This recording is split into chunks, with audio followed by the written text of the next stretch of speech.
Hi everyone and happy Sunday. Welcome to my Facebook Live. I believe it's number 21. And today I would like to tell you something about the second dimension of English and why the world needs it. And welcome if you are watching live or if you are watching a recording, and please feel free to ask any questions, or after, you can always contact me, send me a message, email me with any comments, anything. I would really like to know what you think about this whole thing, because this is something new. This is something revolutionary, and I need feedback, okay? Because I can believe in it so much. But if, you don't agree with me, then what's the point of doing the whole thing? So let me tell you a little bit about what this whole thing is. Okay, so let's start with something I believe you will all agree. If I show you these things, okay? Okay, let's go with this one. And this one. I am sure you are all familiar with these books. Those of you who are learning English as a second language, as I am, I am originally from Czechoslovakia, but I have been living in England for 20 years, and I have been teaching English all my life. And on top of that, I'm also a neuroencoding specialist. So I'm sure you are familiar with these kind of books. Yes, that's where you learn grammar, vocabulary, all the skills, listening, speaking, writing, okay, reading. This is the first dimension of English. That's what I call it. And of course, it is needed. You need to have this kind of foundation to be able to communicate. My question is it enough? Is it enough?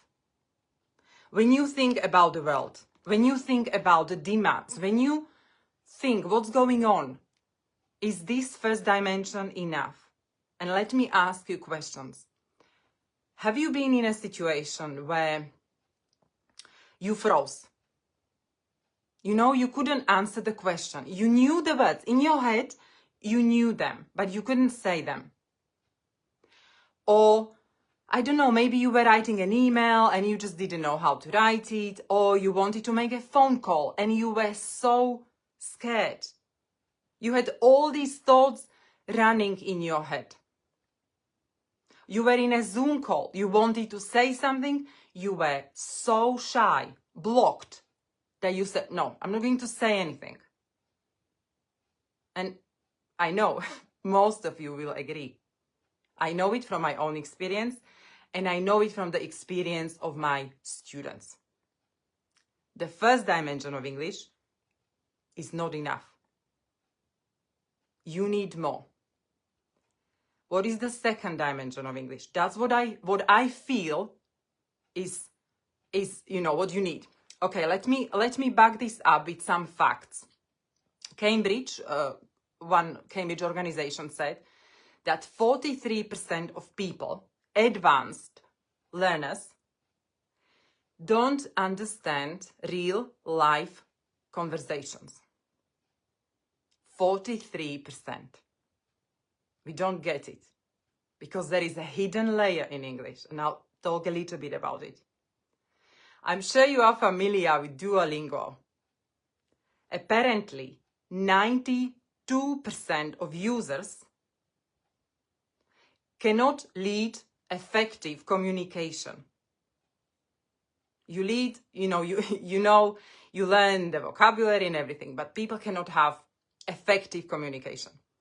And those of you who are familiar with IELTS exams, the same thing. The British Council said that people with bands 7, again, they cannot order coffee naturally. And these are quite shocking statistics, yes? So I really believe it's not enough. So what then do we need? So with my 20 plus years of experience teaching English, learning English, because I'm one of you, I've had to learn all that stuff. And I had all the beliefs, and I have been in situations where I was just blocked. I couldn't say what I wanted to say. And then I felt, oh, I made mistake, and I felt so embarrassed and so ashamed, or sometimes because of my accent, and I'm like, this doesn't feel good, that has to be changed. I have come up with the second dimension of English, and there is a method I have developed, and I will tell you only a little bit about it, just to, to tease you a little bit. And then, of course, I will share more, and I have written a book about it as well. So the first one is identity. Your identity. Who do you think you are? When you learn English, it gives you an opportunity to create a new persona. You can become a better version of yourself. That is exactly what happened to me. Because of English, I became a better, more powerful, confident speaker. So that is the first thing. You can change your identity. I am not saying that you will lose your roots, you will lose your identity, your culture. No. I'm just saying you can become a bilingual version of yourself, stronger, more powerful, more confident. Because with English, you have to change your beliefs about yourself, other people, and the world. So that is the first thing. Second thing, in my second dimension of English, I teach about emotional strength. As I have said, it's not enough just to have the skills, just to know the grammar. Because there are these limiting blocks and situations where you freeze, when you are so ashamed, so, or embarrassed. You don't know how to deal with failure. All these things affect us, and more than ever, because of the digital world and everything that is going on, and AI and the financial crisis, and we all know what's going on in the world. So I believe that mental health is way more important than ever. It matters so much. So the second dimension also deals with how to deal with limiting blocks and your emotional baggage, something that we carry. And just to give you a little tip, smile more, use sense of humor. These are the little things that you think, Beata, come on, this is just a myth. No, smile more, laugh at yourself. But when the book is out, I'm more than happy, to share it all with you. And the third one is, at the beginning, I said about what Cambridge found out that 43% of people do not understand real life communication, because English has a hidden language. It's like a language within a language. That's what English people use. Sarcasm, irony, they are indirect. People think, as I felt, they are like two-faced. But this is how the English people communicate. And if you don't understand this, then it's very difficult to, to be fluent, to connect. So this is the second dimension, the third element of it, the cultural adaptability. When you try to get the English, how they communicate, what they say, but not just with their words. Because we all know the language is not just about what we say, but it's the body language and things we don't say. They sometimes matter more than what we say. So that was the third one. And so if you let me know what you thought, if you are interested, you can always email me. I run workshops in Newbury, in my office in Newbury, online. I go to Slovakia, to different countries. I've been to Hungary, to university, where I share what I have just shared with you, but there is a whole thing, as I said, there is a book, workshops.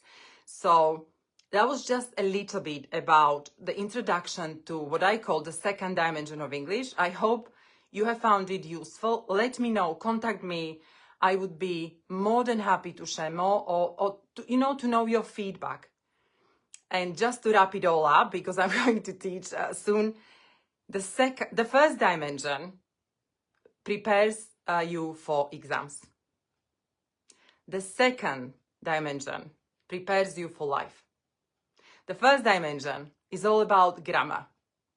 the second dimension is about greatness. So double the power. And yeah, you can always let me know. Thank you so much. All the best, everyone. Bye.